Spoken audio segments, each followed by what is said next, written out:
آج کا جو موضوع ہے وہ غالباً جس دور میں ہم رہتے ہیں اس دور کا اہل دین کے لیے سب سے بڑا موضوع بن چکا ہے، کیونکہ پہلے مذہب کو اخلاقی مزاحمتوں کا سامنا تھا یا زندگی کا نظام جن قوتوں سے چلایا جا رہا تھا ان قوتوں کا کردار مذہب کے لیے چیلنج بنا ہوا تھا۔ لیکن آج صورتحال یہ ہے کہ مذہب کو ایک فلسفیانہ سے انکار اور اقرار کے قطبین میں رہنا پڑ رہا ہے۔ یعنی انکار اتنا زیادہ فلسفیکل ہے کہ اس کا جواب دینا ایک سطحی تحکم کے ساتھ، اور بلکہ یوں کہنا چاہیے کہ معترضین اور منکرین کے دلائل کو سمجھے بغیر یہ اب دین کے لیے، دین کو ماننے کے لیے، دین پر چلنے کے لیے بہت بڑا مسئلہ بن چکا ہے۔ تو کسی اس طرح کے مسئلے کو جو سروائیول پر سوال اٹھا دے کسی شے کے، تو اس کو پہلی نظر میں اس طرح نہیں دیکھنا چاہیے کہ یہ باطل ہے، یہ غلط ہے، یہ فضول ہے، جیسا کہ ہماری مذہبی علمیات نے خصوصاً ہندوستان میں عادت ڈال رکھی ہے، بلکہ یہ کہ اس کو ایک مشترکہ لاجک پر فیس کرنا چاہیے اور پھر اس میں یہ دکھانا چاہیے کہ تمہارا جو طریق ثبوت یا اس طریق افادیت یا چیزوں کے ہونے نہ ہونے کا فیصلہ کرنے والی جو کسوٹی ہے اس میں یا تو اس میں نقائص ہیں یا پھر یہ کہ تم اس کسوٹی کا درست استعمال نہیں کر رہے۔ تو یہ ماحول سر دست اہل دین اور اہل فلسفہ کے درمیان میرے خیال میں اہل دین کی غفلت کی وجہ سے پیدا نہیں ہو سکا، لہذا اب یہ ماحول پیدا ہو گیا ہے کہ انکار کرنے کے دلائل اور میلانات گویا ہوا میں گھلے ہوئے ہیں اور اقرار کرنا گویا جلتے انگارے کو ہتھیلی پر رکھنے کے برابر بن چکا ہے۔ تو اس میں پہلی بات جو میں عرض کرنا چاہوں گا کہ دین چونکہ ایک بائنڈنگ ڈسکورس ہے، یعنی دین اللہ کا وہ کلام ہے جو میری زندگی کے ہر شعبے کو اپنی حاکمانہ اور مطلق گرفت میں رکھنا چاہتا ہے۔ تو اس طرح کا بائنڈنگ ڈسکورس بہت دنوں تک ایک رسمی ایمان کے ساتھ اپنے اندر محفوظ نہیں رکھا جا سکتا جب تک کہ اس کو اس ذہن کے لیے لائق تسکین اور قابل تشفی نہ بنا دیا جائے جس ذہن کی ساری پرداخت، پرورش اور تربیت اور تشکیل ان علوم سے ہوئی ہے جو علوم اس وقت مذہب کے لیے خدا کے ہونے نہ ہونے کے مبحث میں ایک خاص طرح کا کردار ادا کر رہے ہیں، یعنی جن سے پیدا ہونے والی ذہنیت اللہ سے اور دین سے مغایرت کے گارے سے بنتی ہے۔ تو اب سر دست میرے پاس دین کو ذہنی سکینت کے ساتھ، ذہنی اعتماد کے ساتھ ماننے کی کوئی علمی روایت دسترس میں نظر نہیں آتی۔ تو غائب دماغی سے ماننے کا یہ عمل یہ بہت دیر تک نہیں چل پاتا، اور یہ کسی اعتراض کے بیان ہوتے ہی اس طرح کی غائب دماغی میں مبتلا شخص وہ سپر پھینک دیتا ہے یا ضد کرتا ہے یا سپر پھینک دیتا ہے اور ان جیسا ہو جاتا ہے۔ جیسا کہ آج کل ہو رہا ہے. اور بدقسمتی یہ ہے میرا کچھ تعلق کچھ عملی تنظیموں سے بھی ہے جو تبلیغ وغیرہ کرتی ہیں. تو اب ہمارے پاس جو ڈیٹا ہے وہ یہ ہے کہ مغرب میں یا مغرب سے متاثر دنیا میں جو افریقہ میں بھی ہو سکتی ہے اور پاکستان میں بھی ہو سکتی ہے، اس میں قبول دین کی رفتار، قبول اسلام کی رفتار اتنی تیز نہیں ہے جتنی ترک اسلام کی رفتار ہے. تو یہ بہت زیادہ الارمنگ صورتحال ہے. اور خاص طور پہ علماء جن کو انبیاء کا وارث کہا گیا ہے، تو ان کے لیے یہ ایک چیلنج ہے، بلکہ میں کہتا ہوں کہ ان کے لیے یہ گویا اب ایک کسوٹی نصب ہو گئی ہے کہ انہوں نے بھی دین کو پورے شعور کے ساتھ مانا ہے یا غائب دماغی کے ساتھ قبول کر کے اسے چند اصطلاحوں کو حفظ کر کے اس کی تعلیم دیے جا رہے ہیں. کیونکہ کسی چیز کو جاننے کا مطلب، کسی چیز کے عالم ہونے کا مطلب دو ہے. مطلب ان دونوں میں سے اگر ایک چیز بھی کمزور یا مفقود ہے تو وہ آدمی اس علم کا، اس چیز کا عالم نہیں ہے. وہ ہے کہ اس کی تبلیغ کر سکے، اس کی تلقین کر سکے، اسے دوسروں سے منوا سکے مقتضائے حال کے مطابق. مقتضائے حال کے مطابق یہ کہ جہاں منوانے کے لیے اخلاق کی ضرورت ہے وہ اخلاق کا نمائندہ بنے، جہاں ماننے کے لیے ذہنی علوم کی ضرورت ہے، دلائل کی ضرورت ہے، تو وہاں وہ اپنے دین کو مدلل کر کے لائق تسلیم بلکہ واجب القبول بنانے پر قادر ہو. تو دوسرا یہ ہے کہ دوسری شرط عالم، پہچان عالم ہونے کی یہ ہے کہ وہ دین کا ہر پہلو سے، یعنی دین کا انکار، جو بھی ذریعہ انکار کے لیے انکار کو مضبوط بنانے اور پھیلانے کے لیے استعمال کرے، یہ ان ذرائع کو مسدود کر سکے، دین پر اعتراضات کی ہر نوع کی یلغار کا کامیابی کے ساتھ سامنا کر سکے، جیسا کہ ہمارے سلف کے ہاں عام نظر آتا ہے. تو یہ اب صورتحال ہمارے یہاں اب ایسی صورتحال نہیں ہے کہ میں کسی ایتھیسٹ کو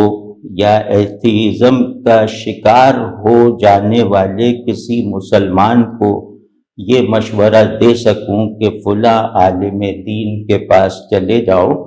انشاءاللہ تمہاری تشفی ہو جائے گی، تمہاری واپسی ہو جائے گی اسلام کو گویا ایکسپیرینس کر کے. تو اب اس صورتحال میں ہمیں اس موضوع کو گویا متعارف کروانا ہے، اور جو متعلقہ حضرات ہیں جن کے ذمے ہے دین پہنچانا اور دین بچانا، ان کو اس طرف متوجہ کرنا ہے. تو یہ میں اس غرض سے بات کروں گا، اور اس میں مطلب ظاہر ہے کہ پوری بات نہیں ہو سکتی، ضروری بات کر لیں گے انشاءاللہ. تو سب سے پہلے ہمیں یہ دیکھنا چاہیے اس موضوع کے فلسفہ دین کو سمجھنے سمجھانے میں کس حد تک مفید ہو سکتا ہے اور کہاں تک ضرر کا امکان رکھتا ہے. تو ہر ہیومن فیکلٹی کی طرح، ہر انسانی صلاحیت کی طرح فلسفہ بھی ہے جو دین کے لیے مفید بھی ہو سکتا ہے، دین کے لیے تباہ کن بھی ثابت ہو سکتا ہے. اس کو سمجھنے کا یا اس کو درست استعمال کرنے کا طریقہ یہ ہے کہ آدمی ایک بنے ہوئے ذہن اور ایک مستقل مقصود کو ہر حال میں پیش نظر اور غالب رکھتے ہوئے اگر فلسفہ پڑھ کر اسے دین کے لیے استعمال کرتا ہے تو زیادہ امید ہے کہ یہ آدمی دین کی دعوت اور دین کے دفاع میں عام علماء کے مقابلے میں زیادہ کامیاب ہو جائے گا، اور دوسرے یہ کہ خود اس کے لیے اس کا دین ایک بہت سگنیفیکنٹ اور ایک سیلف ایویڈنٹ جو ہے وہ انٹلیکچول مسلمہ بن جائے گا. تو جیسے عام آدمی ہے اس کے مسلمات حسی ہوتے ہیں، صاحب علم کے مسلمات عقلی ہوتے ہیں، ذہنی ہوتے ہیں. تو انسان یعنی بڑے انسان کی بناوٹ سے مغایرت پیدا کرنے کا کام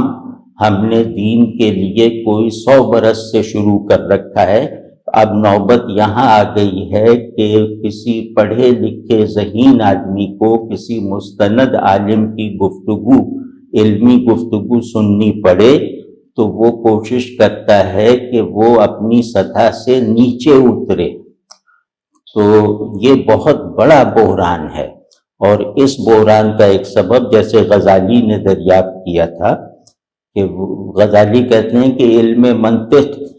پر مہارت حاصل کیے بغیر اصول فقہ کا علم نہیں حاصل ہو سکتا. شاطبی جو تقریباً ان کے ہم عصر تھے، بہت بڑے متکلم تھے، تو وہ یہ کہتے ہیں کہ دلائل کو تنوع کے ساتھ اور دلائل پر تصرف رکھتے ہوئے دین کو پھیلایا اور مانا جا سکتا ہے، ورنہ یہ ایک رسمی سی چیز ہے اور ڈر ہے کہ یہ نفاق پر منتج ہوگی. تو اب یہ لوگ بڑے لوگ ہیں، مطلب یہ لوگ ایسے ہیں کہ ہم اپنی روایت میں رہتے ہوئے ان کے قول کو اپنے لیے رہنما بنا سکتے ہیں. مطلب ان کے قول سے مغایرت گویا اپنی روایت سے نکلنے کی کوشش ہے. تو اب دیکھنا یہ ہے کہ فلسفے سے جس کا ہم دین سے کوئی جوڑ پیدا کرنا چاہ رہے ہیں یا دین کو اس سے بالکل ہی الگ رکھنا چاہ رہے ہیں، ابھی ہمیں نہیں معلوم کہ کیا کرنا چاہ رہے ہیں، لیکن یہ کہ فلسفہ ہے کیا. تو فلسفے کی جتنی بھی تعریفات ہیں ان میں کچھ داخلی اختلافات کے باوجود مقاصد فلسفہ میں امتیازات کے باوجود جو اس میں مشترک چیز ہے وہ یہ ہے کہ فلسفہ عقل کی آزادی کو کسی بیرونی تسلط کے بغیر استعمال کرنے کا نام ہے، کسی پیشگی مسلمے کو بلا تحقیق نہ ماننے کا نام ہے. تو یہ ہے فلسفہ جو فری انکوائری کہتے ہیں. کچھ لوگ کو جیسے کہتے ہیں کہ عقل اپنی مطلق آزادی کے ساتھ اپنے موضوعات پر یعنی اشیاء پر، مسائل پر، مباحث پر ورک کرے کسی اور سے گائیڈنس لیے بغیر، یعنی عقل ہی امام ہے، عقل ہی مقتدی ہے، اور اس سے بڑھ کر یہ ہے کہ راستہ بھی عقل قبول کرے گی اور منزل بھی عقل بنائے گی. مطلب منزل عقل کے مسافر پر امپوز نہیں کی جائے گی. یہ ہے فلسفے کی وہ اسپرٹ جو ان کے مکاتب میں داخلی اختلافات کے باوجود بلکہ اصولی اختلافات کے باوجود مشترک ہے. تو اس کا ثبوت یہ ہے کہ فلسفے کا ایک ہی اسکول کیوں نہ ہو، مطلب سب لوگ پلیٹونک آئیڈیالزم کو مانتے ہوں تو ان میں اصول میں متفق ہو جانے کے بعد مسلمات اور نظریات میں متحد رہنے کے باوجود بڑے بڑے اختلافات سامنے آتے ہیں. تو اس کا کیا مطلب ہوا؟ اس کا مطلب یہ ہوا کہ فلسفہ عقل کی بلا روک ٹوک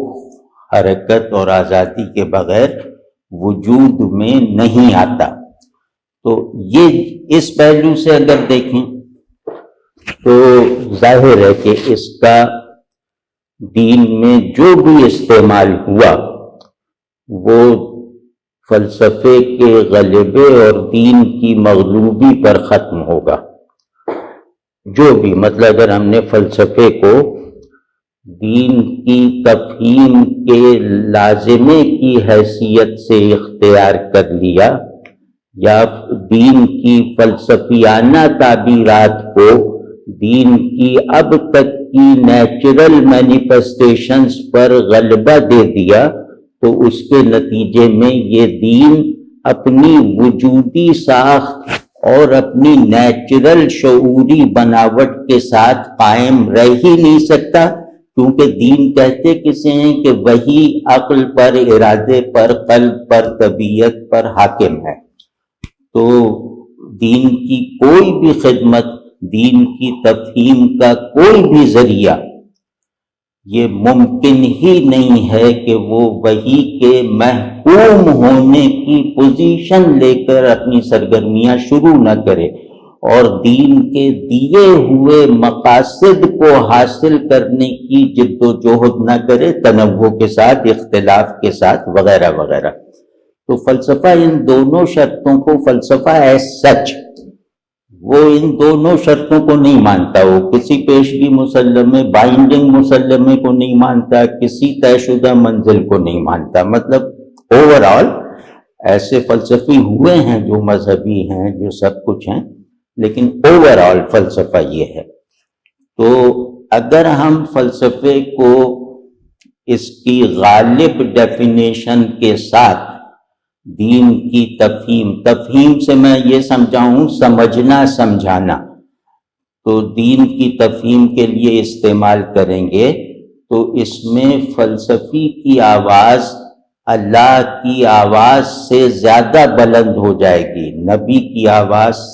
سے زیادہ بلند ہو جائے گی، اور وہ ظاہر ہے کہ کسی بھی طور مطلب نہ اختیار کیا جا سکتا ہے، نہ اس کا مشورہ دیا جا سکتا ہے،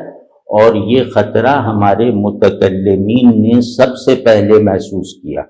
متکلمین وہ جماعت تھی جس نے عقل کو انفعال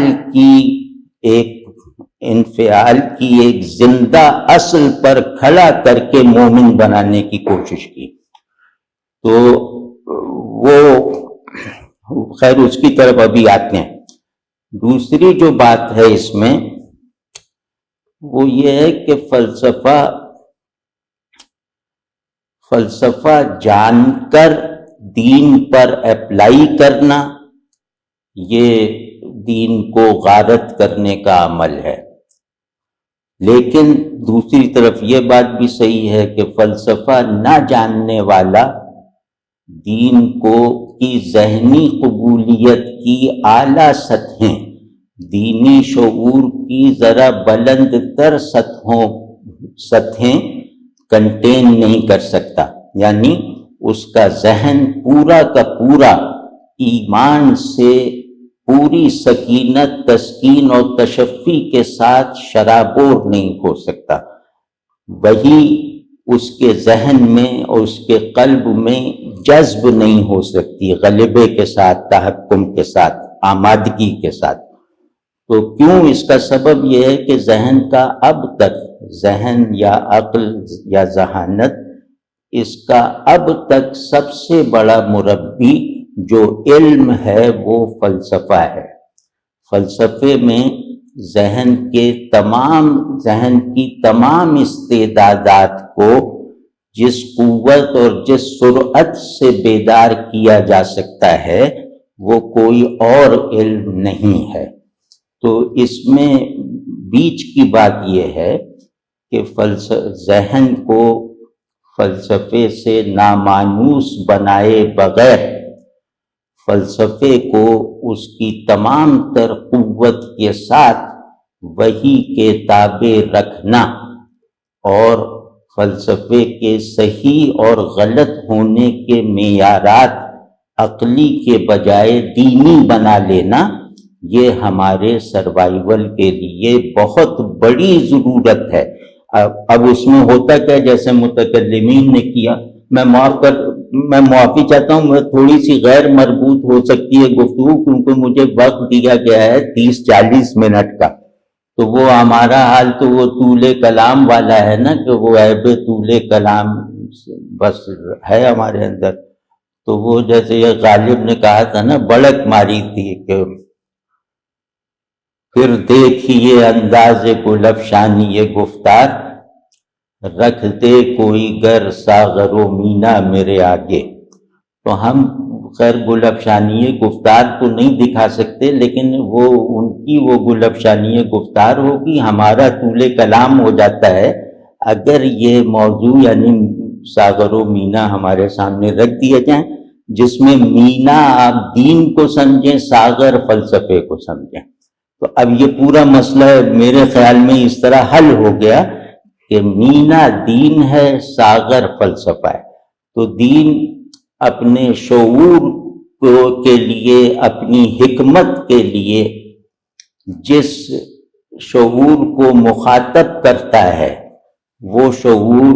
فلسفہ دانی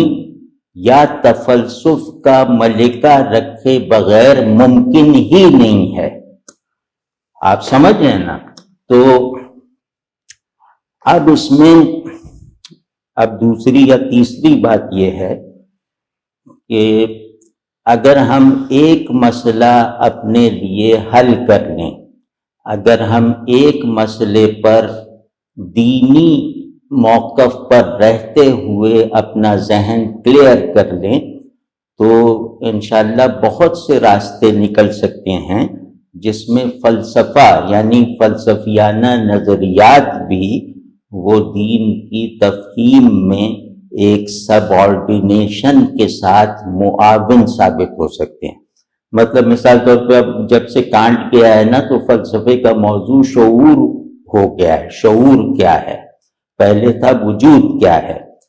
تو اب جیسے وہ کیا نام ہے، وہ حسرل وغیرہ جو ہیں، وہ جو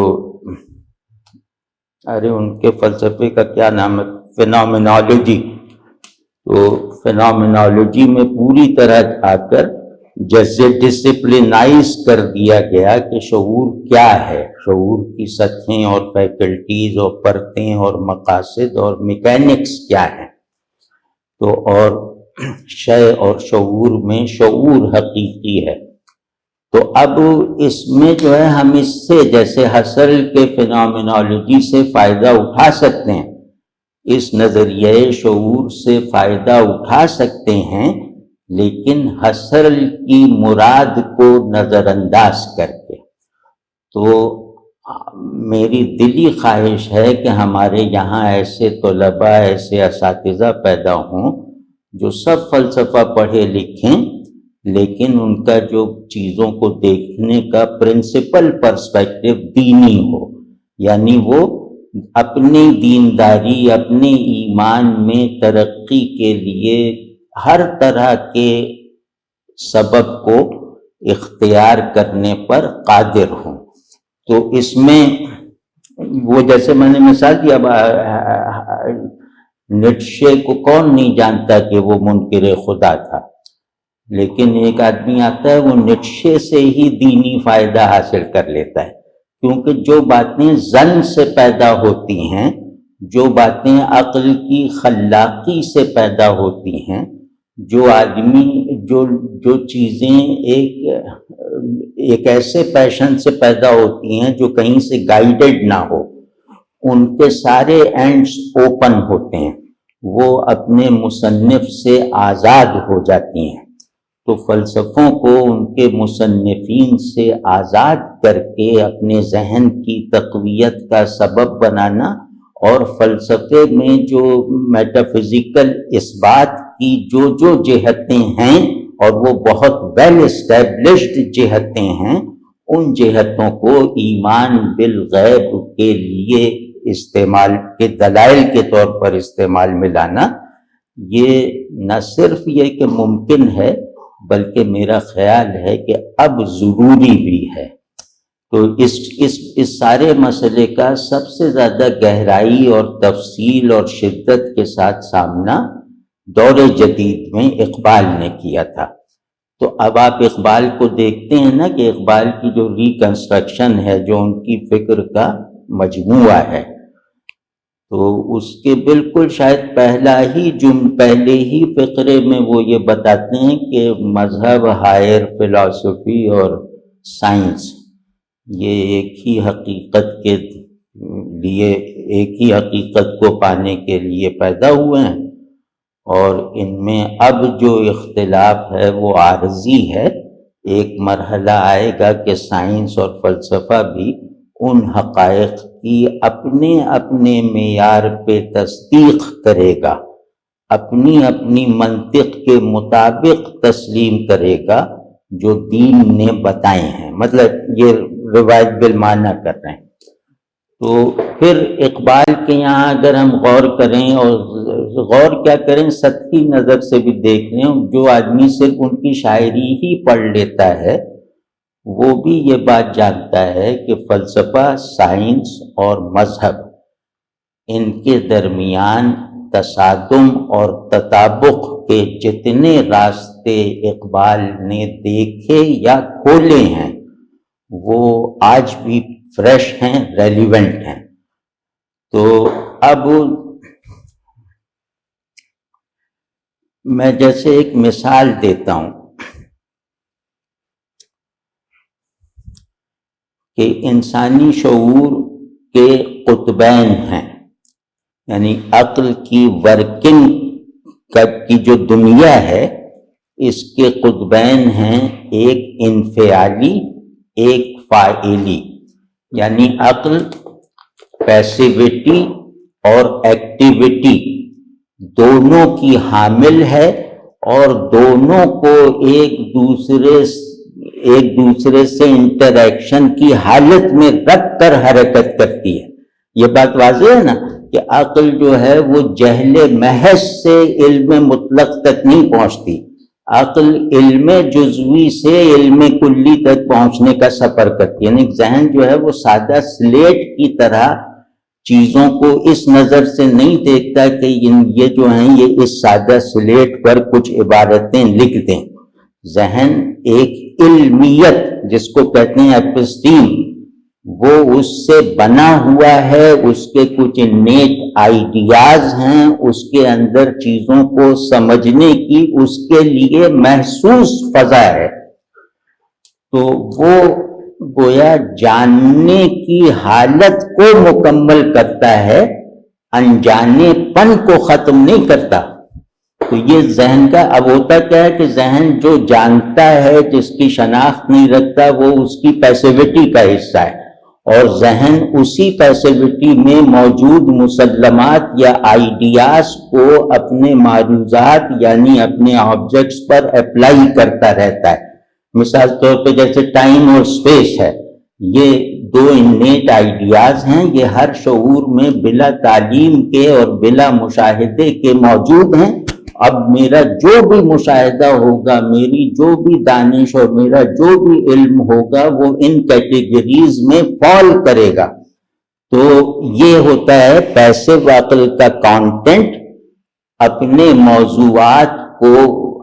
موضوعات کو ایک کیٹیگرائز کرتا ہے، میننگ فل بناتا ہے، لائق شناخت کرتا ہے۔ تو اس میں جو ہے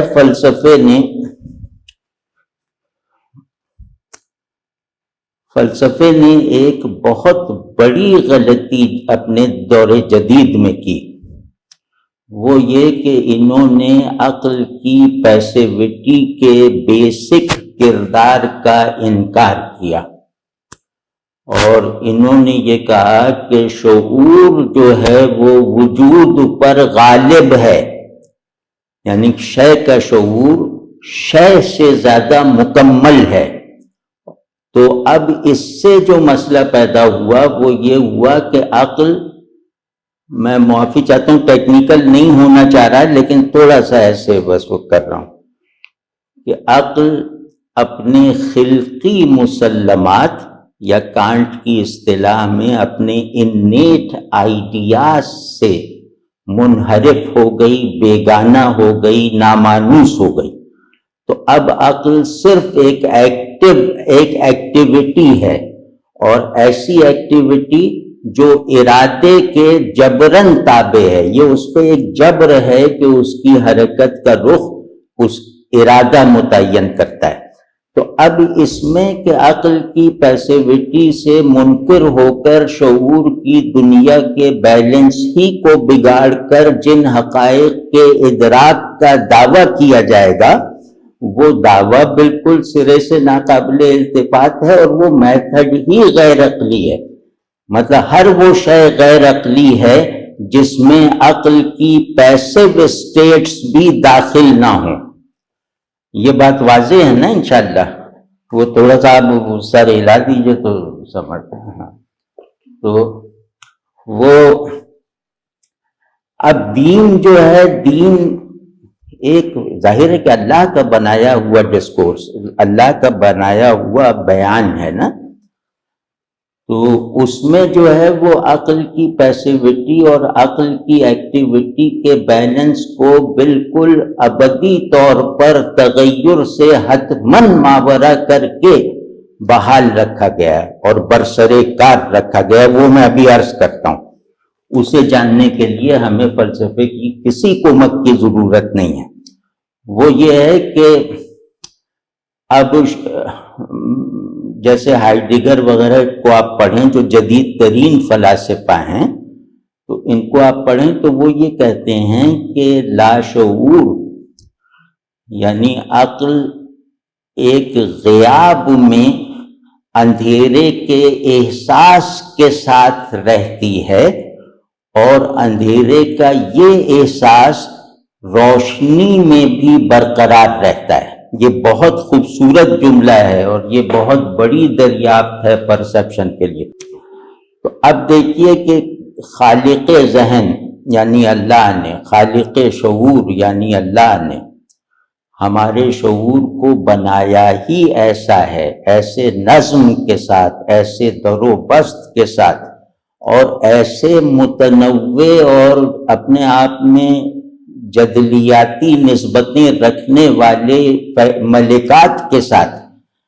کہ ہمارے اندر کبھی جو ہے وہ علم اور ایمان میں مناسبت کا مسئلہ پیدا ہو ہی نہیں سکتا۔ دین نے شعور کو، آپ کوئی بھی شخص دیکھ لیں، دین نے شعور کو اتنا کرسٹلائز کر لیا ہے کہ اس میں علم کی غلطی ایمان کی مضبوطی کا سبب بن سکتی ہے۔ تو وہ ہم ابھی عرض کرتے ہیں کہ وہ کیا ہے۔ تو اب اللہ کا کلام ہے اور میری عقل اس کی مخاطب ہے، تو ظاہر ہے کہ میں وہ کلام جو ہے وہ بالکل ہی منفعل محض ہو کر سنوں گا نا، ایک پیسو پوزیشن لے کے سنوں گا۔ میں اسے مانتا ہوں اللہ ہے، میں خود کو جانتا ہوں کہ بندہ ہوں، بندے کی پوزیشن لے کر میں اللہ کا جو بھی کلام سنوں گا وہ مکمل پیسیوٹی کے ساتھ سنوں گا، اور اس پیسیوٹی میں اگر کوئی خلل غیر ارادی غیر اختیاری آتا ہے تو میں اس پہ شرمندہ ہوتا ہوں، اسے اللہ کی طرف یکسوئی میں مزاحمت جانتا ہوں۔ تو اس میں اب یہ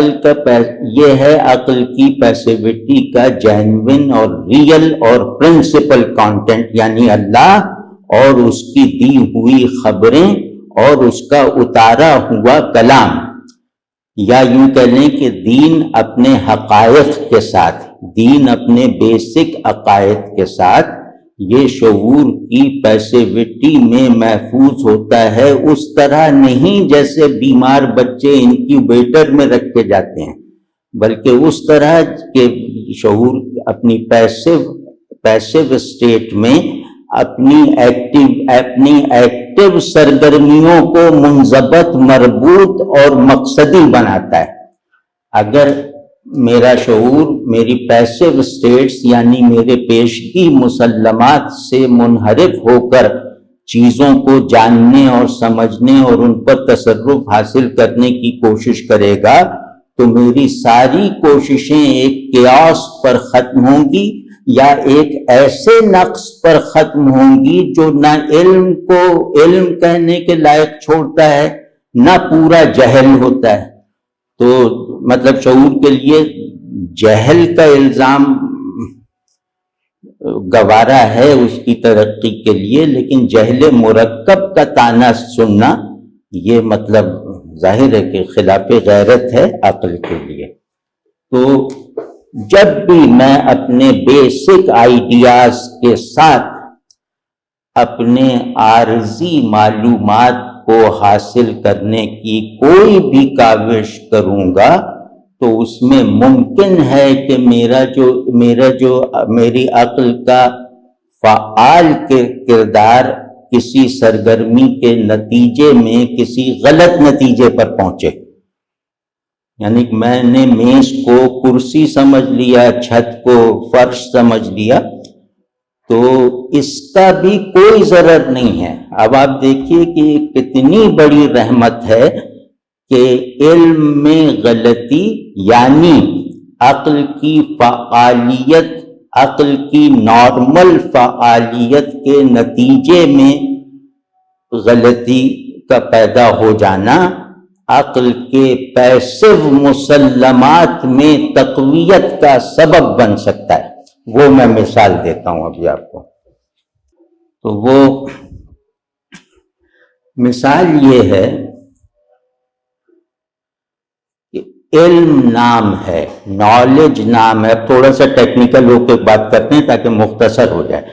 نالج نام ہے آبجیکٹ کو سمبلائز کرنے کا، نالج نام ہے چیز کو علامت بنانے کا، نالج نام ہے چیز اپنے سے ٹرانسینڈنٹ جس اصول ہستی پر قائم ہے، جس اصول ہستی سے موجود ہے، اسے دریافت کرنے کا یا اسے ماننے کا۔ تو اب اس میں دینی علم بھی سمبلائزیشن کی آخری حد ہے۔ وہ یہ کہ مجھے یہ بتا دیا گیا ہے بالکل یقینی ذریعے سے، اس کے لیے میں کوئی تحقیق کی ضرورت محسوس نہیں کرتا کہ یہ دنیا اور یہاں کی سب چیزیں، یہ ذہن اور اس کے سارے تصورات، یہ قلب اور اس کے سارے میلانات، سب کچھ اللہ کی نشانیاں ہیں۔ یعنی انفس و آفاق اللہ کی لامحدود اور غیر متناہی نشانیوں کے انبار ہیں۔ تو اب مجھے اگر کسی شے کی فارم یعنی کسی شے کی صورت، یعنی کرسی کا کرسی نہ ہونا سمجھ میں نہ آیا، میں نے اسے میز تصور کر لیا، تو لیکن میرا بنیادی پرسپیکٹو تو یہ ہے نا کہ یہ چیز کرسی یا میز بعد میں ہے، اللہ کی نشانی پہلے ہے۔ تو میں نے جب چیزوں کو اللہ کی نشانی کی حیثیت سے ہر مرحلہ تعقل پر، ہر اسٹیٹ آف پرسیپشن میں قائم رکھا، برقرار رکھا، تو چیزوں کے بارے میں میرے علم کی غلطی دنیا میں تو ہو سکتا ہے کہ مجھے کوئی ضرر پہنچا دے، لیکن اللہ کی معرفت میں، اللہ کے ساتھ تعلق میں، اس دین کی کنٹینمنٹ اور تحویل میں اضافے کا سبب بنتی ہے۔ تو یہ وہ نقطہ ہے جو میرے خیال میں فلسفہ نہیں سمجھ سکتا، لیکن فلسفہ اپنی ساری قوت انکار کو جمع کر کے بھی اگر شعور کا کلینکل تجزیہ کرے گا تو اس کا انکار بھی نہیں کر سکتا۔ تو وآخر دعوانا ان الحمد للہ رب العالمین۔